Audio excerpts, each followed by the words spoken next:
Welcome to the Bringing Intimacy Back show, where intimacy is real. If you desire to intimately connect with yourself, your significant other, children, family, friends, community, and higher power, this show is for you. We explore intimate topics, inspiring life stories, spirituality, and insightful tips on strengthening relationships. The show is hosted by Dr. April and her co-host, Coach K. Let's get this episode of the Bringing Intimacy Back show started. We share with you today the secret power to intimacy to create a life you love or love the life you create. Now, here's your host, Dr. April, and co-host Coach K. The Bringing Intimacy Back show, where intimacy is real. Well, for today, it's just going to be me because Coach K is doing a retreat. So I'm so thankful that you guys are out there listening. And if you're listening out there on Facebook, LinkedIn, please feel free to join in and ask questions, because you know what we're going to talk about today? Today, we are getting real for something real. We're going to talk about attraction and relationships and how do you attract the person that you really want. I know one thing when we talk about attraction, there is this thing called the law of attraction, and many of you have heard about it. And the law of attraction is what you put out in the atmosphere, you get back. And we're going to learn if, does that really work? Does it not work? So that is something that I'm so excited to talk about today, because it is a theory that I believe in all aspects. Also, in the month of March, we have been also highlighting a variety of different charities. And since we're at the last part of the month, one of the charities that we are highlighting this month is Our Mother's Home. And Our Mother's Home is an organization out there that helps young mothers become better moms. They help house young teenage moms and educate them and teach them about parenting. So if you're out there and you're like thinking, I want to figure out, some way of donating, ourmothershome.org is a great organization to donate. And the other thing, all of my audience out there that are listening, is guess what? Bringing Intimacy Back is foundly a nonprofit. And the reason why I wanted to make it a nonprofit is kind of what we're talking about today. And also just overall, intimacy is something that I want to help educate and bring out information for our listeners out there, because the more intimate you are with yourself, and someone's asking like, what is intimacy? Intimacy is into me, you see. It is that connection with self. It is the connection with your higher power, the inner spirit, and the connection with others. Because the more intimate you are with yourself, others, and your higher power, it would also many times have decreased anxiety, depression. So, of course, I said that, I wasn't sure if Coach K was going to join us, but I see that she is logging in. I'm not sure if she can hear us. Welcome, Coach K. Well, I think she's still. Hello, I can hear you. Hope you can hear me good. Oh, okay. Awesome. Yes. So like I said earlier, Coach K is in the process of starting her couples retreat, correct? Yes, we are headed down that way as we speak. It'll be starting shortly. Yes. And one great thing about retreats is that provides, because I was just explaining to the audience, intimacy for couples and for individuals also. Yes, I think she's still working on hearing me pretty well. So, about today's topic. Today's topic is about getting real. If you're out there and you're like, if I've been dating and I haven't really had any success doing X, Y, Z, many times they say to you, well, what are you bringing to the table and what are you putting out there? Because if you're thinking, hey, I just want to date, I see it personally, and I have to check with our expert, and I'll tell you how our expert is in a moment. If you just say, I want to date, the universe just may give you anyone to date. So the importance of the law of attraction, of what you put out there, you get back. We're going to see if that truly, truly does work. Well, of course, I'm not a dating expert, but I do have someone who's been in the field for so long, and he's provided books and opportunities and coaching sessions to help people who are out there dating find their true matcher or a person that they truly connect with. And so when we come back, I'm going to introduce you to Mr. Roy Biancalana. Hopefully I pronounced his name correctly. And we'll be back in a moment, and we'll be back to talk about getting real for something real in your life. Renew your connection and your love in beautiful Costa Rica. We'll make sure it happens. Vacation Counseling provides intimate couples retreats, including one-on-one counseling, yoga, and nature outings to help you and your partner rekindle the passion. Our experienced team of counselors works with one couple at a time to improve intimacy, communication, and more. Enroll now at vacationcounseling.com. Welcome back to the Bringing Intimacy Show, where intimacy is real. Welcome, Roy, to the show. How are you doing? It's great to be here with you, Dr. April. I'm excited about our conversation. Oh, yes, definitely. Well, And so Roy has a business, and you call it Coaching with Roy. It's his website. Yeah. Yes. I have a bunch of stuff. Yes. Who is Roy? So Roy, he's a certified relationship coach, a nationally recognized expert in the field of attraction and being in a conscious relationship. And you're the host of the Attracting Lasting Love podcast. He also has a couple of books, as you can see, that's on the back there. Mm-hmm. The boot camp one, Hardcore Training for Love, and Love in the Pursuit of Intimacy. So, yes, and for the past 15 years, you have been, which I think is wonderful, supporting single people and attracting healthy, sustainable, and intimate relationship. So, welcome to the show, Coach. Yes, great to be here. I look forward to a conversation about how to attract something healthy and sustainable. Awesome. Yes. So one of the things that we truly want to ask someone when they come on the show, because our show is about intimacy. Mm-hmm. So I'd like to know just from the start, how do you define intimacy? Yeah, I liked what you said there in the beginning, into me I see, right? So intimacy is impossible if you don't have some degree of self-awareness, some degree of a healthy relationship with yourself, because then you sort of have something to offer someone. You have a base from which to be in relationship. But I like to call it just knowing and being known, right? Just intimacy is knowing and being known, meaning I'm revealing my whole self to someone. They're revealing themselves to me. And there is an atmosphere of acceptance and unconditional love about what we see in each other, what we're revealing to each other. So knowing and being known, I think, is what makes our heart what it really wants and what makes us open most deeply. I truly love that concept of knowing and being known. Yeah. In my mind, I'm thinking of the knowing is sometimes also knowing yourself. Right. And kind of sometimes I say to people, knowing what you bring to the table. Yeah.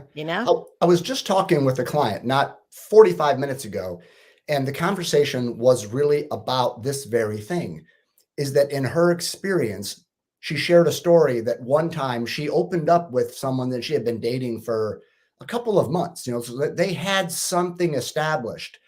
And she opened up and shared something pretty vulnerable for her. And the guy's response was, "That's weird."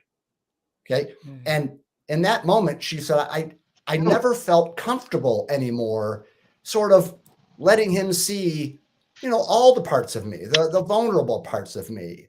And she sort of shut down. And so we had this conversation about, you know, it's such a, we all do this. We all, if we meet someone that we like, we're attracted to, we want them to like us.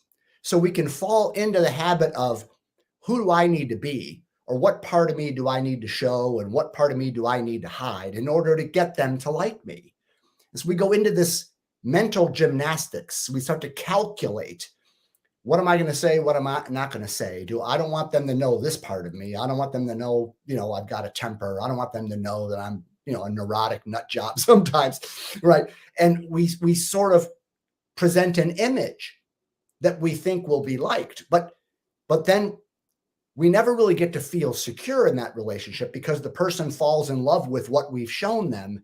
But we know, if you knew all of me, maybe you wouldn't love me. So you never get to feel really safe. You never get to feel unconditional love because you haven't shown. So there's always this challenge in a relationship about, if intimacy is knowing and being known, how much are you going to reveal yourself? Right. And right. How much of that game are you going to play? Because we all play it, but the more you play it, the more that you never get to feel like you're really seen and you're loved for who you are. You're just loved for the version of yourself that you're showing that person. Right. And that's one of the major challenges. Yeah. I'm thinking, and I see what Coach K is thinking also, but I'm thinking, if you're afraid to be authentic, and you're not showing the real you, then you enter into a relationship, not showing the real you. And then when the real you does pop out into the relationship, that changes the dynamics of some sort. Right. Yeah. I don't know. Coach K, what do you think about that? I think that's absolutely correct. And I think that's what usually shows up as kind of problems later on. You change when in actuality you just weren't your full self in the beginning, and now they're seeing the full you. Right. Right. So there's so many dynamics that are involved there. I really can't reveal some of those parts of me unless I have some acceptance of those parts. I mean, if I love all of me, then I'm liable to be okay with showing you all the parts of me. But if I'm judging myself, if I'm ashamed, if I can't own my shadow, if I can't own some of my quote dark side, then I'm going to assume you can't handle it either.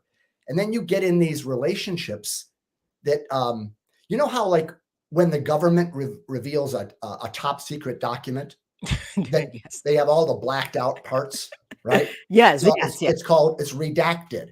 And I think that's sometimes how we date. We date redacted. Like, I'm going to show you this part of me, but you can't see that part of me. Right. And so what we see, oh my God, this woman, this guy, they're so great. They're so great. But we're not going to create intimacy. Right. Because intimacy is about knowing and being known. But there's so much fear about that because we judge ourselves. And so we could talk about that for days, about what it means to relate authentically and to show up without shame. I mean, even in the Bible, right? Way back in the Bible, Adam and Eve, like they said that they were in the garden and they were naked and unashamed. Right. I mean, what's that mean? Yes, it didn't mean they didn't have clothes, for God's sake. Yes. It's a spiritual text, right? It means there was no secrets. There was nothing withheld, nothing blocked, nothing hidden. And there was no shame, right? They weren't definitely judging, right? Yes. So I think that's what we're looking for. But it takes some spiritual journey.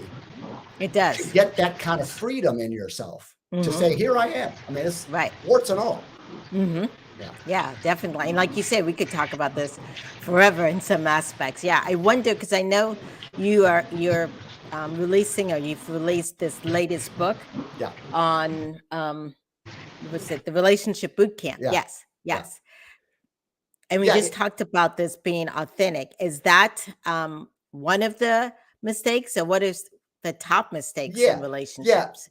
The book uses like a fitness metaphor to sort of make the relationship conversation a little bit maybe more interesting. A lot of relationship books can be really dry and theoretical and clinical, right? So I try to put it in. So it's Relationship Bootcamp. It's like a boot camp training at the gym. So it's hardcore training for life, love, and the pursuit of intimacy.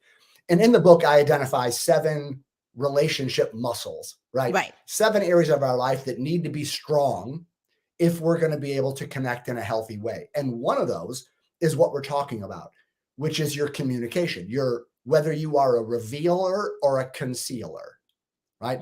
Whether you know, and I always tell people when I speak on podcasts or live events, Right. that everybody says that they want an open, authentic, transparent, honest relationship, right? Nobody says, I want to be in a relationship that's characterized by playing games and withholds and secrets and lies that's and what they do. manipulation. Right? Nobody wants that. But that's what they do. Well, it is, because most people don't understand what it means to be authentic, to really be naked. So I have a section in my book that's called Dating Naked. And it's about the opportunity to live without fear, to love who you are, and to say, this is me. Right. This is the parts that I think you'll like. I'm not afraid to let you know that there's other parts of me that I'm still working on. Right. And it goes to that fear that you were talking about. I think it's that fear of rejection. Yes. Right. Yeah. Just imagine you want to sell a used car. Right. You're not going to tell them that, the engine really is awful, right? You want to sell the car. So you're going to point out all the parts of the car that are really good, and you're not going to talk so much about the parts that aren't, right? Right. We have a tendency to do that, but then you might get into a relationship doing that, but then you have to keep up the facade. Right. You have to live with the fear of what happens when they find out that I'm a little insecure, or that I can be jealous, or that sometimes I drink too much, or that I can lose my temper, or whatever it might. What happens when they find that out? Then it's just like Dr. K said, who are you and where's the person that I met? Exactly. Yeah. And it backfires. So right. And then I'm also thinking, because you talk about also the law of attraction. Yeah. I talk a lot about do that. I not put out, if I put out my weaknesses, am I going to attract someone who feeds on that and make it worse? Yeah, well, no. I think the law of attraction is one of those things in the world, in spirituality, that there's so much garbage attached to it. There's so much goofy ideas around it. It just simply means, like you said earlier, like attracts like. Exactly. Birds of a feather flock together. So in one sense, if you are a person who doesn't relate authentically, if you play that game, then you're going to attract someone who plays the game too. You're on the same wavelength, the same state of consciousness, you could say. So this is why I say something that's pretty radical here, and that the law of attraction, it can ruin your love life, because the law can work for you or against you. See, because it's not something where you decide, today I'm going to use a law of attraction. You don't do that with gravity. You don't say, today I'm going to blow off the law of gravity and just float around. If it's a law, then it's always operating whether you want it or not. Right, exactly. So in that sense, then, like is attracting like. So put it in my book's perspective. If you are what I call relationally not in shape, right? If those 7 muscles are not strong, right? If you haven't let go of the past and that's alive in you, right? If you don't know how to handle your emotions, if you're not a good communicator, that whatever dynamic you might have that in your life, you're going to attract someone, because of the law of attraction, who's on the same level. Okay. Right? So in other words, you can never attract someone who's healthier than you are. You'll never attract or be attracted. You can never attract someone who's healthier or more evolved than you. You are. You attract at your level. You don't attract someone less healthier. So a lot of people rebel at that. Like, oh my God, you should know my ex. You should know that, I was way more mature than them. I'm like, no, you weren't. Because, well, maybe now, because now you're not with them. But when you were with them, you were operating, level. You might have different issues. So one of the biggest things to recognize is that if I have areas in my life that are not as healthy as they need to be, whatever my relationship condition is, I'm going to attract someone who's at the same place. Wow, Roy, that's really, and as I Right. think about it, Roy, I do probably majority couples counseling. Yeah.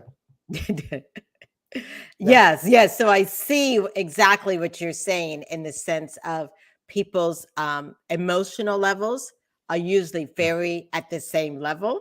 Right. Of course. And there's of course. chaos sometimes. Yeah. And So here's yes. here's what this means for a single person, because here's the biggest mistake single people make. They talk about, I want to find a better partner. Where do I find a good, deep, conscious, mindful, trustable man? Where do I find this amazingly radiant, playful, grounded woman? So we talk about, we want to find a great partner, but the law of attraction says you will never find a partner that's healthier or deeper or more conscious than you are. So if you want a better partner, it's not about where do I find them, it's how do I get in better shape, right? How do I grow in my ability to connect in healthy ways? Because the more I'm leveling up, you could say, the more I'm showing up in a deeper way, then I attract men on that plane, on that level. So it's never about where do I find them? It's all, how do I grow here? If I grow here, so like, for instance, I'll give you an example of this. In my own life, I grew up in a home where, to be close to my mother, I had to sort of make my life be about taking care of hers. If mama wasn't happy, nobody was happy. Okay. So Right. to be close to her, you know, she was demanding. She was kind of a perfectionist. She was sort of harsh. And I learned that if I want to be close to mommy, I had to be a good boy, which meant I had to kind of forget my needs and what I wanted. And mommy, what do you need? How can I make you happy? I'll be a good boy. So I developed this persona that the way you get attention and affection from a beautiful woman is by making your life be about taking care of hers. Now I'm 40 years old and I'm Roy the rescuer. Like, I'm meeting women and I'm immediately taking care of their kids and doing her laundry and raising her kids and making dinner and cleaning the house. And so I'm functioning, making my life be about taking care of her. But every time I kept attracting women who, what I would describe as damsels in distress. Right. Like, they had these high-powered careers, making tons of money, working 60 to 80 hours a week. But they were overwhelmed. They couldn't raise they were single mothers. They couldn't raise the kids and manage the household and do their career. They were just overwhelmed with it. Well, I'm the perfect boyfriend. Right. It's like, I'm a rescuer. You're a damsel. The two of us are perfect together. So that's what I mean. Like, I kept telling my coach, because I had a coach for myself for a lot of years because I was a mess. Why do I keep attracting these women that professionally they're doing great, but personally they're falling apart? They're not really able to they're not working it, right? And she says, well, that's because you're in a rescuing place, which means you could go into a bar and there'll be 100 women in there. You'll find the one woman that needs rescuing. Right. Another theory behind that is many times we find partners to heal something in our childhood. Yeah. Yes, pure codependence, right? That's what we're talking about here. Exactly. I had my wound, so I'm rescuing and I was taking care of her. And for most of my married life anyway, this is in my second relationship, I wasn't having much of a sex life. So I was taking care of her, and then, she was taking care of me. And we kind of had this codependent thing. But that's an example of the law of attraction working against me. I kept attracting damsels in distress because if I'm Roy the rescuer, those are the only women that would work. I need to find someone who needs rescuing. Right. So when I told my coach, I want to find a woman who's kind of got her life more together so I don't have to do that. She's like, oh, forget that. You'll never find that as long as you're in a rescuing persona. If you change if you get out of that mindset that you're insecure and that you don't have anything to offer and you have to make your life being about taking care of her for her to like you, if you get out of that, Right. It You changes won't be the whole attracted to a dynamics. damsel.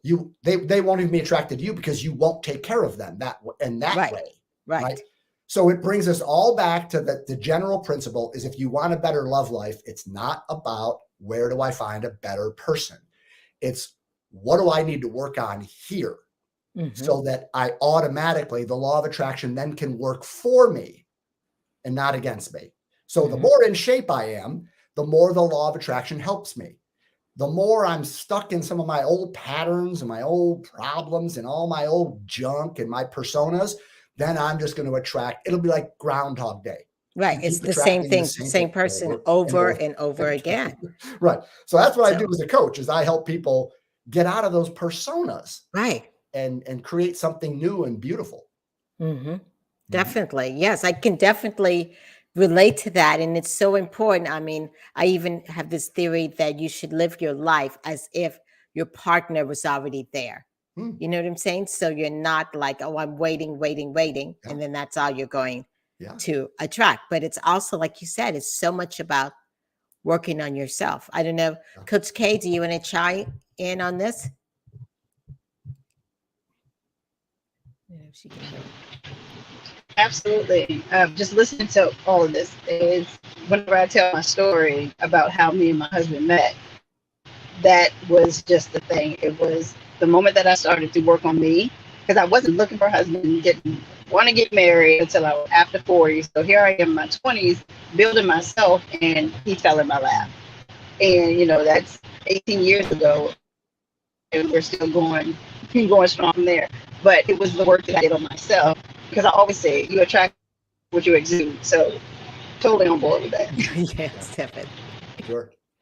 Yeah, exactly. So that's as Coach K was saying, how you attract what you put off. And that's how her and her husband, who they have a very strong relationship, which is wonderful. Yes. Right. So So I am. Right.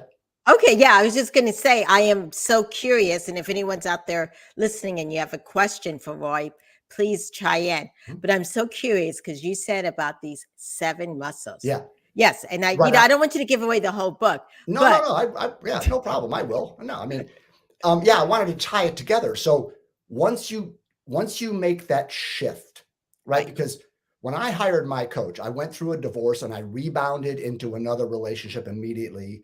Right. We got engaged. She dumped me right before the wedding, and that oh my gosh, she broke must my have been heart. I had devastated. like a 1-year-long midlife crisis. Right. And I was in so much pain that the only way I knew how to deal with all that was I just joined a bunch of dating sites. Just started dating other women to try to forget about the last one. Right. So you can imagine the pain I created. And right in there, a friend of mine says, Roy, maybe you need to work with someone. Yes. And it was like, in a sense, it was like, why? Because at that point in my life, I actually thought that my love life was not working out the way I wanted it to because I just hadn't met the right person yet. I mean, my ex-wife was this. Oh, my ex-fiance was that. Oh, you crazy women online. It never occurred to me that I was the common denominator in all the pictures. Yes. So when I started with a coach, first thing she said is, we ain't talking about those girls. We're putting a mirror That's up, wonderful. right? And I had to look at myself and I had to say, maybe I had something to do with some of these patterns and problems and pain that I was in. Maybe I had blind spots. Maybe I had personas. Maybe I had limiting beliefs. Maybe some of my childhood conditioning was affecting the way I was interacting and relating, right? Right. And I discovered that was all true. It was me, right? I mean, the women, they had their issues too, of course, but I had to make the initial shift to here, Roy, here. Right. Look in the mirror, right? Yeah. Yeah. So as you humbled yourself, what muscles did you work on? Yeah, that's what I identify 7 muscles in the book. Right. And a couple of them are, you have a relationship with your mind, like that voice you have in your head that's always telling you things, and it's got its weird beliefs and it tries to explain why people do things and what's wrong with you. So that voice in your head, that's why my clients, we do talk about meditation, because if you can't do something to train that neurotic nut job that lives between your ears, oh my God, right? Right, definitely. And it's actually the largest muscle. Right. And, part of that, not to go off on a tangent here, But part of that's what happened with Will Smith and Chris Rock, that Right. Will was sitting there, he got triggered. And Right, his right. mind It started did, telling him, yes. you can't let him do that to her. You got to put a stop to this. And he went up Right, there and he couldn't socked him, control it, and he had and to get up. he probably wishes he didn't do it, I'm guessing, Right. right? So we have that going on. So that's one. We have a relationship to our emotions, okay? Now, here's where I'm willing to admit, and it's kind of sexist, but I don't think men in general are as emotionally intelligent as women. We don't come from the factory Right, and you know what, with Roy? some skills there. Right, right. And you know what, Roy, that men don't realize? Well, men, when they're getting aroused, they get aroused so much about how women looks, their Sure. breasts and all that. Us women get aroused by the emotional part. Yeah. And Sure. trying to explain that to men is, Right, right. Yeah, I mean, women like a good-looking man, but you're right. Right. I think women in their attraction, I think it's healthier. Women seem to have a more holistic view of a man. Right. There's the looks, but there's the character of the man. Right. There's kind of who he is, where sometimes us guys, it's like, I don't care about her character. She's hot. Right. And all right, so we do that. But I think we all need to know how to deal with our emotions. There's another example for Will and for us. Right. How do we deal with our emotions? How do we express them in ways that create connection and not drama? Right. So we need training with that muscle. We have maybe the most important muscle is your relationship to your past. Right. Like I often joke that the only people that don't have emotional baggage are the little babies in the maternity ward. Right. All the rest of us. I never even thought about that your past is a Yeah. muscle. Yeah. Well, it's just In a some dimension aspect. of your life that you Right. need to have a proper relationship with your past. Right. Your past cannot be, it needs to be something that happened rather than having it be something that's happening, right? If your past Right. is alive in you, like if you've been cheated on and lied to and betrayed and ghosted, and if you haven't worked that through, if you haven't learned some lessons and felt the emotions and sort of let it go, then you're gonna show up in your Right. next relationships It becomes guarded, a filter suspicious. in how you see things. You'll have a wall around your heart because the wall will keep you safe, but it will keep you single, right? Because nobody can get in to hurt you, but they can't get in to love you either. Right. So we develop trust issues if we're not able to let go of our past pain. So that's a huge dynamic that most of us, unless we're really young and we've never been hurt, which is, I mean, everybody's been bruised to some degree. Some people have had Will Smith has had some tremendous trauma in his background. If you know about his background, all of us have, but we've been bruised and wounded and scarred. And so I often, again, I sort of sometimes make jokes with this to keep us from just bawling our brains out. But when our past is alive in us, it's like we end up getting in the menage a trois from hell. It's like it's me and you and my past, and the three of us are in this together. Okay. Right. So we project that. It's a foursome because it's the person's past. Yeah. Too. Are you going to hurt me the way that person did? And yes. And so it's not uncommon to meet a new person and to feel like, man, I'm being held accountable for what their ex did. Right. Like I'm being held at arm's distance. Like I feel suspicion. I feel them. They want to check my phone. They're meeting me from a place of, you've got to prove yourself to me. Right. Like, well, what did I do? Right. I mean, Exactly. Why am I starting in a deficiency column and I've got to kind of work to impress you, to get you to open up to me? I don't want to do that. I want to go to that woman over there who's got her arms wide open. She's like, come play, let's dance. Right. If you're an idiot, I'm going to smack you, but I'm open to start with. So there's no judgment here, no shame about having some baggage, or as Eckhart Tolle calls the pain body. Right, exactly. There's no shame in it. It's just we do need to work it through, though, right? So that we can meet someone with a clean emotional slate. That's what you want to be able to do, is to show up as if you're my first boyfriend or girlfriend. And the stuff just happened, but it's not happening. It's not between us. And so a lot of my work as a coach, I'm helping people get those kinds of things in shape. I'm helping them let go of the past. I'm helping them learn how to communicate authentically rather than playing games. I'm teaching them, helping them learn how do I express emotions and feel emotions that help create connection and not create distance and drama, right? So those are the kind of things that I wish somebody had told me when I was young. Otherwise, I think my love life would have gone very differently.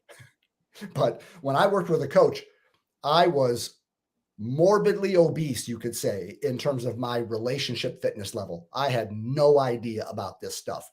And that's why I just experienced divorce and being dumped and all kinds of drama in my relationships until I did the work. And then I've been married now for 14 years. And where's the picture of us? It's right there. Right. I see it. Yeah, definitely. Married on the beach. 14 years. Yeah. So congratulations. If you do the work, like I tell people, I've got a really good love life now, and I didn't get lucky. It wasn't like God smiled on me. Right. It was my coach asked me certain questions, invited me to look at certain things and do a certain kind of work. And it's transferable. I just tell people, if you do the same things I did, you can have the same results I got. Right. I didn't get lucky. There's just a pattern. And frankly, that's, Dr. April, why I'm a coach, is I never chose this profession. I never grew up thinking I wanted to do this. But I came out of my coaching and met an amazing woman. I'm like, I want to help other people have the same experience I did. I want to do for other people what my coach did for me. Right. Is to kind of turn a mirror and say, let's look at you. Let's work on you. And when my clients are willing to do that work, oh my God, I get invited to weddings, as I'm sure you guys do too. Yes, definitely. And I love how you explained it all and explained, this, it's a very important muscle of the past. And I know, Coach K, you were going to say something.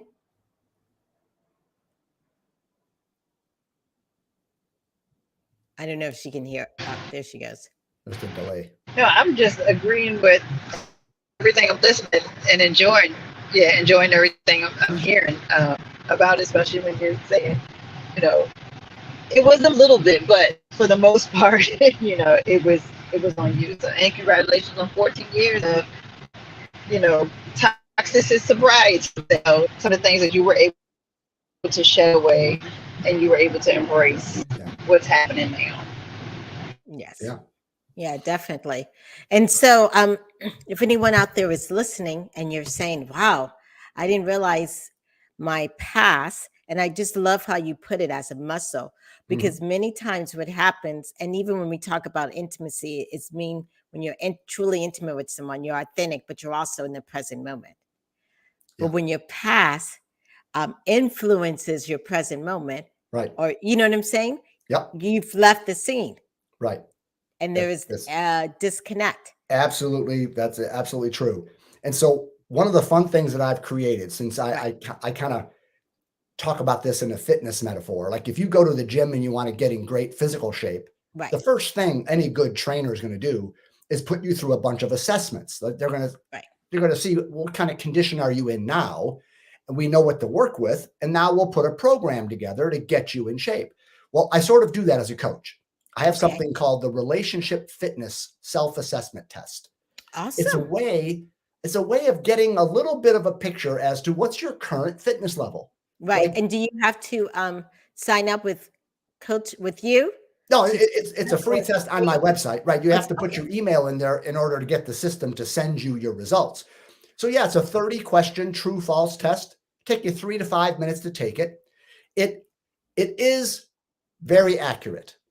Like, most people discover that they're human and they need to get in better shape. So don't be surprised if you find out that, I got some of these relationship muscles. I need to do some workouts on my love life here, right?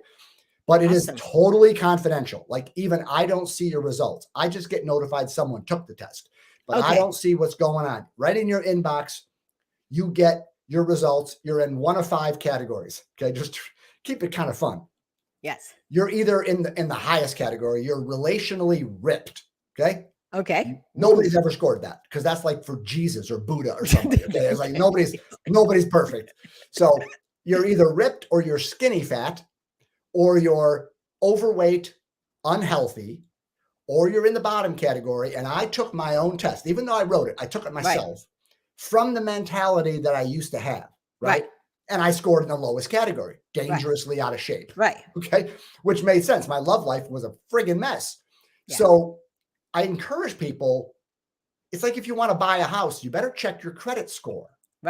Because if you have a lousy credit score, no one's going to give you any money to buy the house. So you first better raise your credit score, then they'll throw money at you to buy a house. So the same thing with this relationship assessment. Do this self-assessment. Find out what your relationship credit score is. Like, what's your current condition?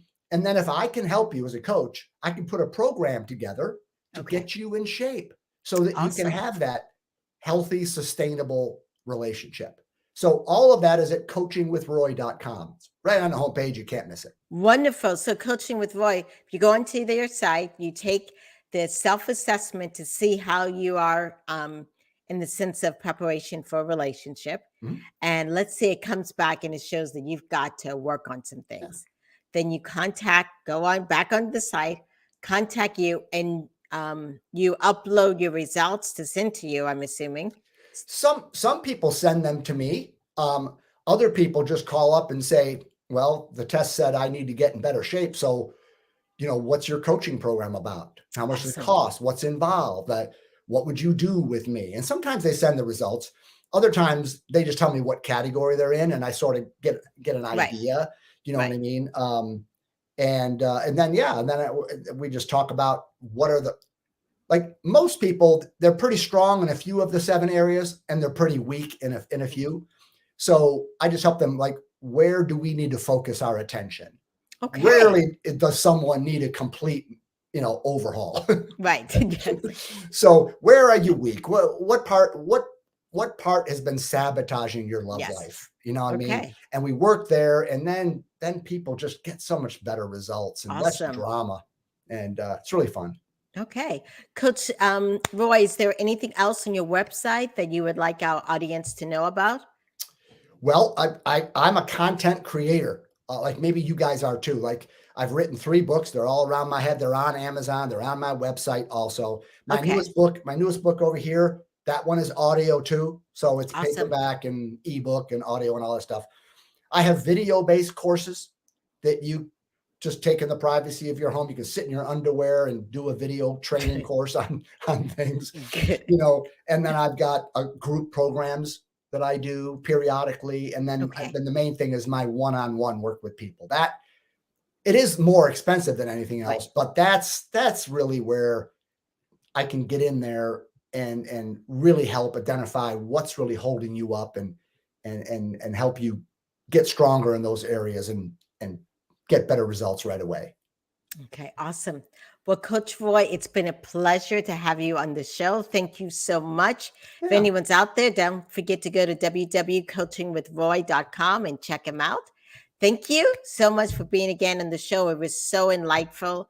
I appreciate all the work that you do, and you're welcome back anytime. Thank you very much. Love you guys. Bye-bye. Yeah, love you too. And we'll be back. We're going to take a break and we'll be back in a moment.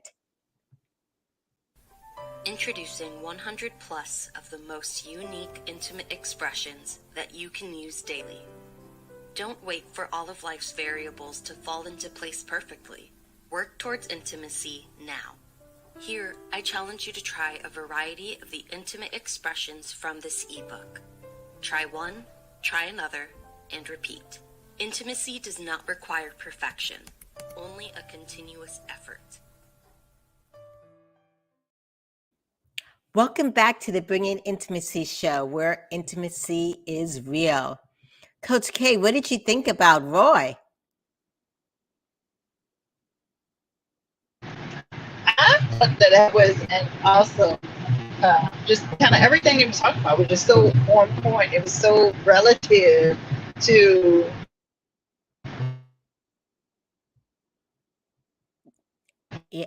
Okay, I think she was going to say so relative to what we're talking about in the sense of the muscles.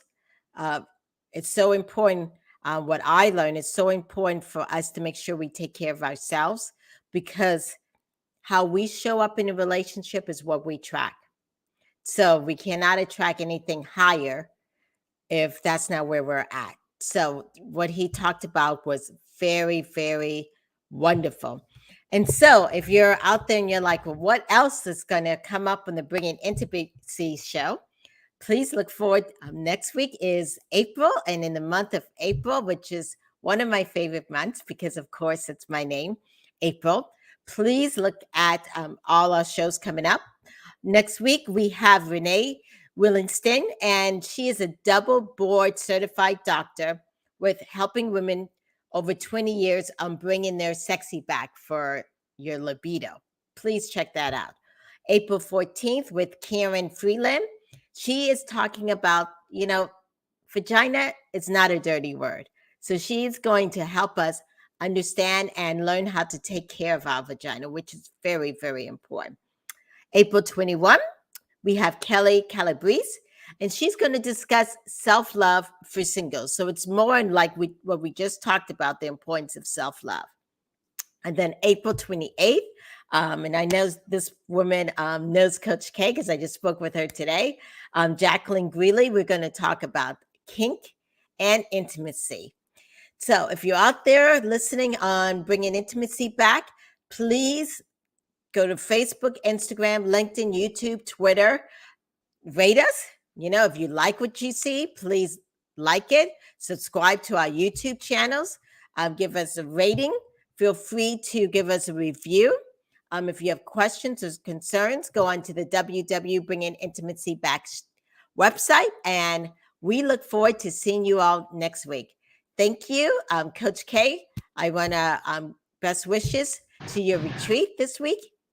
Yep. Yes. And we will see you next week. Sure. All right. This has been the Bringing Intimacy Back show, where intimacy is real. Thank you. Bye. Thank you for listening to today's episode of Bringing Intimacy Back. We hope you enjoyed it. You can also find us at bringingintimacyback.com and Facebook, Instagram, LinkedIn, YouTube, or Twitter. Dr. April Brown's 5-book series, Improving Intimacy, is now on Amazon, available in Kindle, Audible, or paperback. We'll see you next Thursday live at 3:30 p.m.